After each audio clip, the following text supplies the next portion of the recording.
Hey, everybody, Pastor Coleman here. Listen, I just want to take a few moments and have a brief conversation with you. Normally, when I go on vacation and come back, I am completely refreshed and ready to go. Like my batteries are totally recharged and I'm ready to hit it with full steam ahead. Um, Earlier this year, when I went to Mexico, me and Dee, to celebrate our 29th wedding anniversary, we had a wonderful time. We enjoyed each other. We celebrated our great day. But when I came back, I had nothing. There was no great insight into any new sermon series I needed to do. There was no bright ideas of things that we needed to try. There was nothing slick and pithy that we could say or roll out. I had nothing, and immediately I began to wonder why. Why didn't God do what He normally does, and why didn't God give me what He normally gives me when I go on vacation? And I can say this, that God did not give me anything. I can say that, but I can say that God showed me something. He showed me something. See, I don't have a sermon series because the sermon series is not what we needed. I don't have a new slick idea because a new slick idea is not what we not it's not what we need. What I do have though is a direction. God has given me a direction. Um, and one of the things I've learned is this: we're in an unprecedented time. And whether we know it or not, whether we recognize it or not, things have changed. And I mean, everything has changed. Everyone is rushing to get back to normal. But I have news for us. Normal is not there anymore. And so rushing back, so literally we're rushing back to a place that no longer exists. And this is my fear for the church, that the church is excited to go back to what we used to do, and God isn't where He used to be. And so I want to make sure that due to the changes that God knew we needed, um, that we adjust ourselves to be on God's plan and schedule rather than expecting God to adjust His plans and schedule to be on ours. You see, the nature of church has pivoted, and we as the church, we need to make the pivot. The reality is we follow Christ. He doesn't follow us. And what I don't want to happen is I don't want us to have followed Him in a particular direction, going down a particular road. God makes a hard right turn and we miss the change and keep going, doing what we've been doing, going in the direction where God is not, all the while saying that we're following God.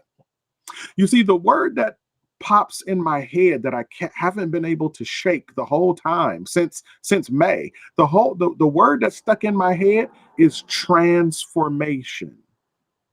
Romans chapter 12, verses 1 and 2 says, I beg you, brothers, by the mercies of God, to present your bodies as living sacrifices to the Lord, which is your reasonable service of worship. And do not be conformed to this world, but be transformed by the renewing of your mind, so that you may know what the will of the Lord is, that which is good, holy, and perfect.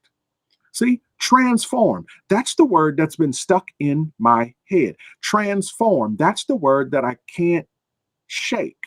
Transform. That is the word that I haven't been able to forget, because I think transformation is the key. I really do. I think it is the key. You see, we just finished a sermon series called Starting Over, where we outline the steps to properly start over in life, which a lot of people need to do at this point. And if you were paying attention, Starting over was really about transforming how we think and therefore transforming how we behave. You see, this is what makes our round two, as I said popularly in that series, this is what makes our round two better than our round one. Now, here's what you need to realize: what you see as a sermon series is actually what God has shown me as one message to be preached the rest of the year. You missed it. I give it to you again. What we're going to see as sermon series is really what God has shown me as one message. It's probably the world's longest sermon. It's one message that I am assigned to preach from May all the way until December.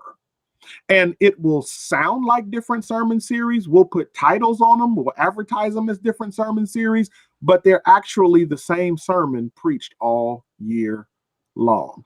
It's a continuation of the exact same message. And this is the pivot that we need to be able to keep up with God. You see, we cannot be the same people doing the same things, thinking the same way, and be effective as the Church of Jesus Christ.